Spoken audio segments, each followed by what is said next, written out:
Hello there, it's Jay here from Jay's Vintage Junk, and today we're going to be looking at these things. Well, more specifically what you can do, or what I'm going to attempt to do with one of these. This is the Sinclair ZX81, or if you're over the pond it's the Timex 1000.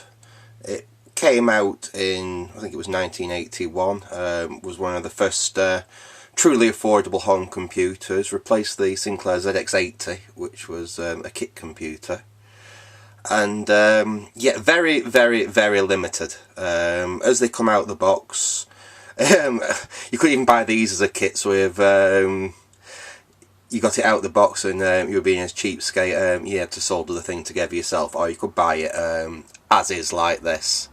But they came with a 3.5 meg Z80 processor, 1K, 1 kilobyte of memory, 8K ROM which had the operating system of BASIC on board, no sound capability whatsoever, and mono graphics, so you just had black and white text graphics. I think you had some graphical characters you could use as well, but that was pretty much it. It was very basic, very simple computer, and I think these retailed, I'm not sure if this was the kit form or fully assembled, but I think it was about 69 or 70 quid in 1981 for a proper microcomputer.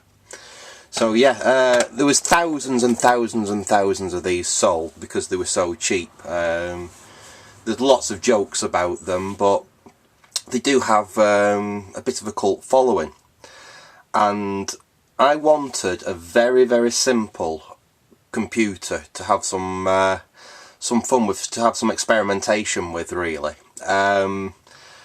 My only provisos really was it was either going to have a Z80 or a 6502 processor, because they're very well documented, and they're the processors I know personally more about than like some Motorola's and other things. There's a lot more powerful processors out there.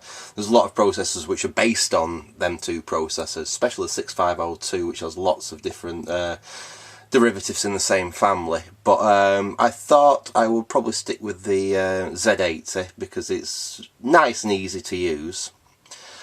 And rather than, there's lots of people out there, there's lots of websites where you can scratch build a basic computer using a Z80.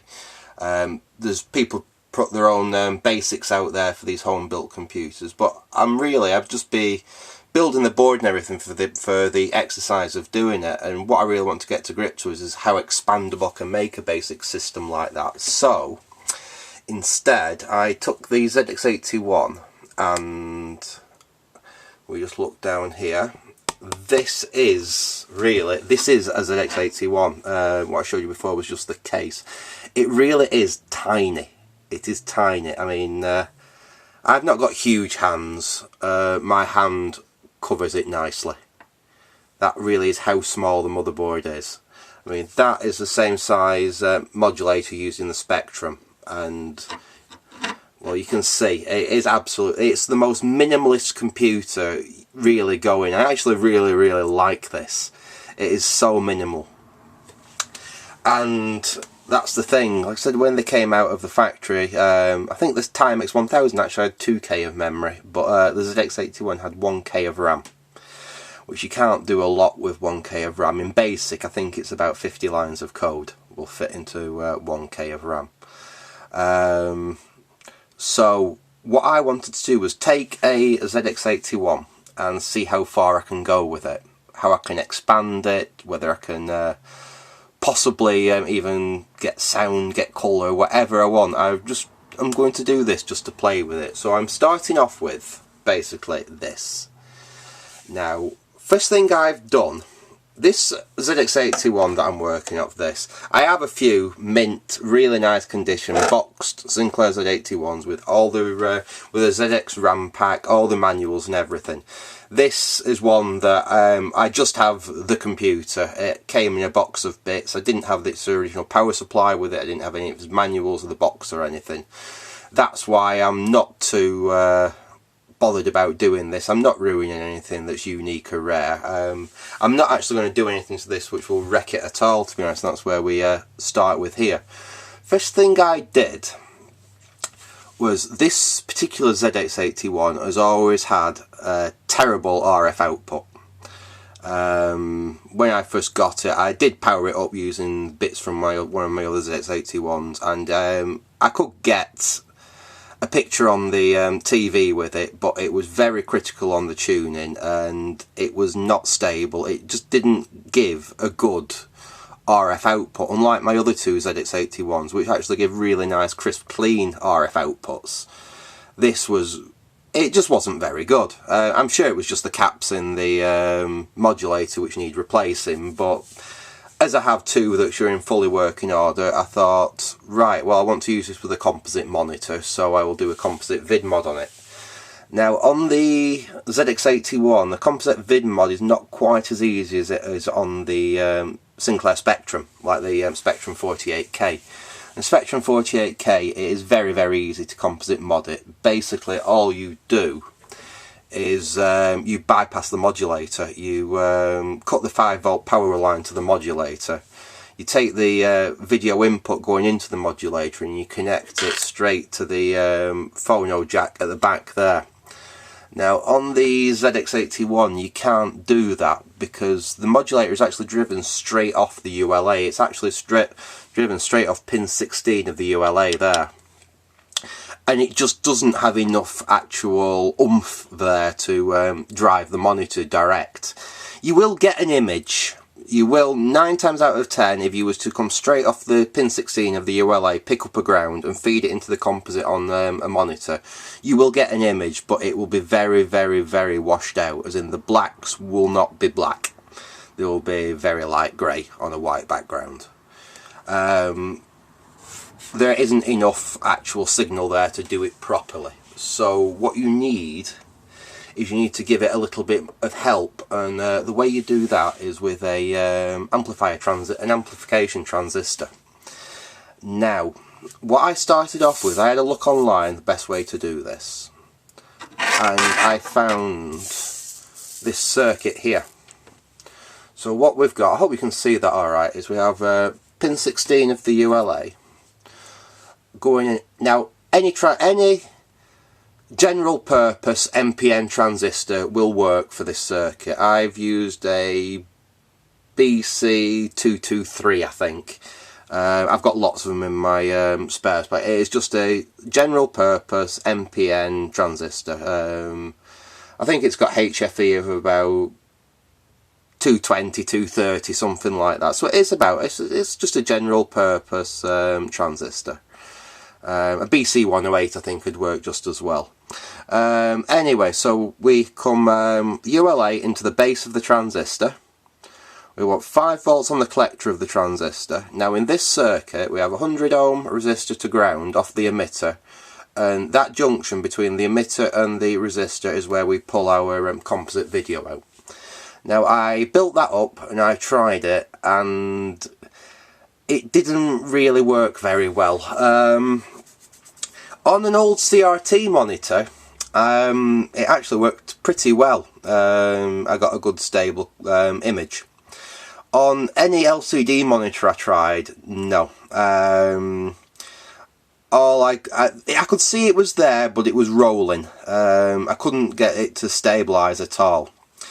And I was looking online again, and I come across one of Joules per Coulomb's videos. Actually, it's the last video he did, where he's looking at composite output on a ZX81. And what he was talking about is, in the earlier ZX81s, the ULA, the video output on the ULA was very, very non-standard, as in, what you have is you have on a video signal you have a front porch and a back porch to the signal.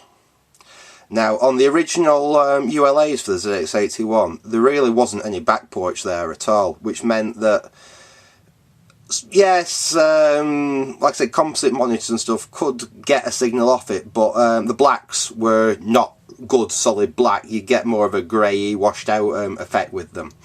And he came up with a circuit using a 555 timer to compensate for the missing back porch.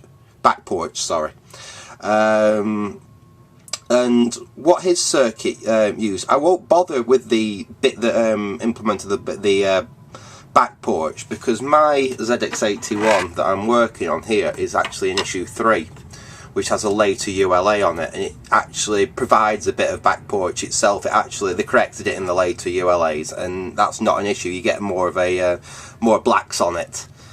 But what I did is I took part of his circuit, which is basically the same as what I've got here, ignored what he'd done down here with the 555 timer, and the only difference I could find was he put a couple of small signal diodes between, they were here, between the emitter output of the transistor and the video output. He just put 2 signal diodes in there. So I thought, I wonder whether that is where I'm going wrong. So I got a couple of, I can't actually remember what I used, I think they were MK484 or something like that, small signal diodes, and I put 2 in series, and I'll just show you what I've got in here now. We take the top of that off. It's dead simple the way this is all wired in. It's just point to point. I don't know if you can see that very well. This camera doesn't focus. It's a fixed focus camera, so it's a bit tricky to do this on this camera. But basically what we've got in there now is we've got the little transistor, 100 ohm resistor, and we've got 2 small signal diodes there, just on the output to the composite output. And what I will do is I'll hook this up, and I will show you the display I get off this this is ZX81 now on an LCD monitor. Let's just put that cover back on. There we go. So let's pan this up to there we go. We've got an LCD monitor here. Now what we'll do, let me just get some power so I can plug the monitor in. Switch the monitor on. Let's get some composite lead.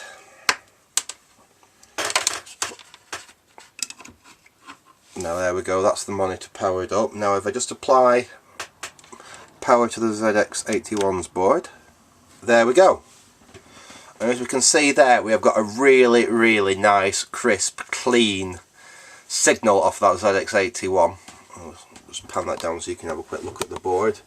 And there we go, we've just got power in, and we've got the composite output. It's not really composite actually, because there's no colour there. I think it's literally just a luminance signal, just a black and white luminance signal. But that's what we're up to so far. So now this ZX81 is modded, so it gives a really nice, crisp, clean video output like that.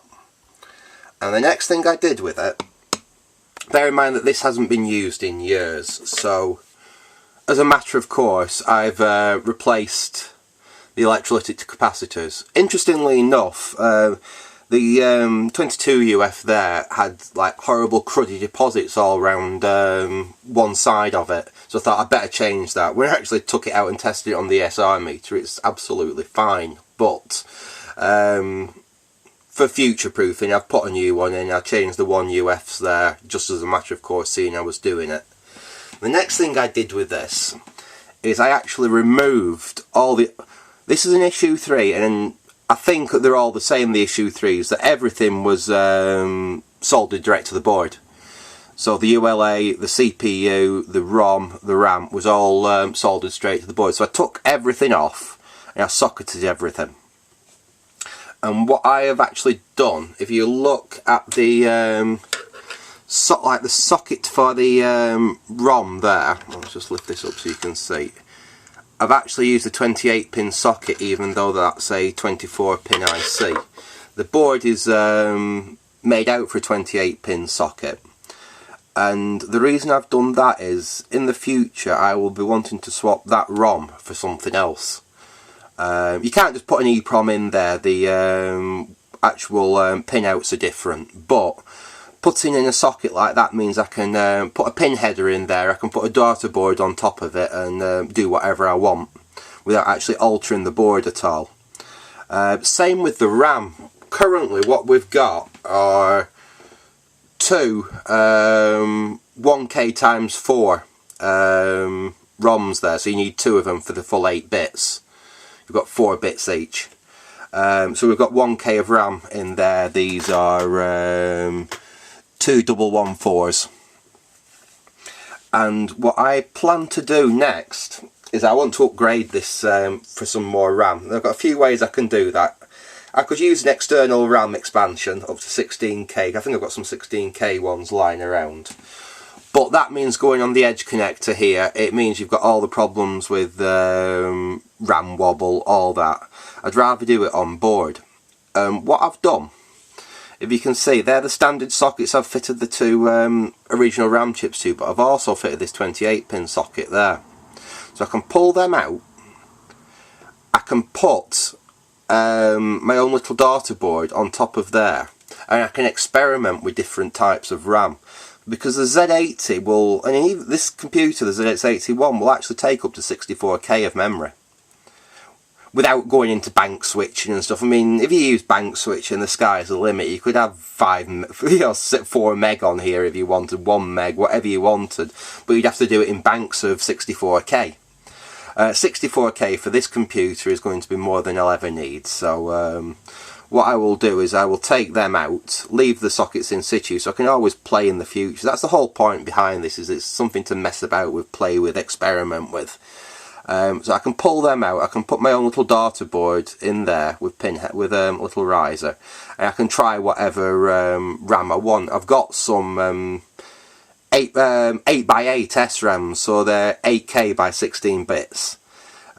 Which obviously will give this computer 8K. I might have a play with one of them first because I've got some on hand. After that I'll perhaps look at going up to 32K, 64K. Eventually I'll have it as 64K.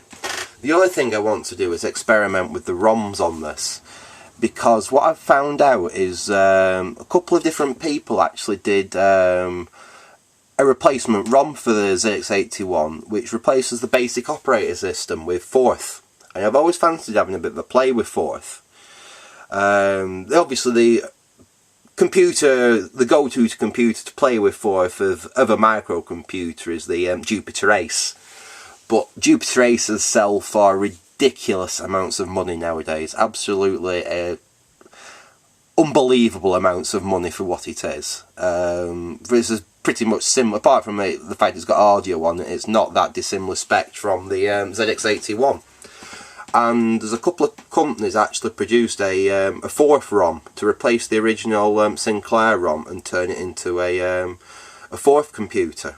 Now I've managed to get hold of the ROM image for I think it's there's about 3 or 4 versions. I think I've got ZX81 Forth or something like that, but I've got the ROM image for it, the 8K ROM image. So I will have a go at burning that and making a little adapter up so I can plug that straight in there. Then I'll probably have a look at making either a little data board so I can run both ROMs and switch between them, or I will take the hex file off that and I will take a 16K ROM rather than an 16K EEPROM rather than an 8K EEPROM. I will burn that and the oops, dropping a screwdriver there. I will burn that and the Forth ROM onto it and have a little switch so I can switch between the two. I'm not sure which way I'm going to do that yet, but that's the idea in the end. And what also I've got, I was having a hunt in all my junk. I'll just pan across this because you'll basically see what I'm planning here. If I just move the camera around, there we go. What I've got is this. Let me just swing that up there a little bit. Now what this is a ZX81 keyboard. It's a little Memorex ZX81 keyboard. It's not in perfect condition. It does have a few keys which don't work very well, which I need to address on it. But what I'm thinking, if you look at that, it's quite a nice keyboard. If I am going to start programming in Forth and things on it, I'm not going to be doing it on that horrible ZX81 keypad, so this will make things a bit nicer. And I dug this out as well. Now what this is, just move that out of the way so you can see it. this was the old disk drive unit from a industrial typesetting machine. Basically had a 5 1/4 inch floppy drive in there, and it's basically a computer based on is it an 8501 or something like that. It's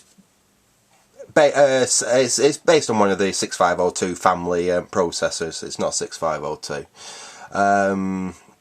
It's got a couple of K of memory, and all it was designed to do was to take the typesetting file off the computer you'd done it, you'd load it in here, and it would send the data to the typesetting machine. I don't have the rest of it. It's just something I picked up years and years and years ago. It doesn't work. I actually used the 800k drive out of it in another project. But what I'm thinking is, I've got these, if you remember from a few videos back. I'm planning on fitting one of these displays in there like that. And then I can have the keyboard there, like that. Display built in like that. And I will build the ZX81 Forth computer into this little case, which I think will make a nice little standalone computer which I can play with, I can carry around, I can take to events. Yeah, I think it'll be quite an interesting little project that. It's not one I'm going to rush into, I'm just going to do it as and when. But I thought I would show you what I'm up to now. I hope you enjoyed that, so thanks for watching for now, and goodbye.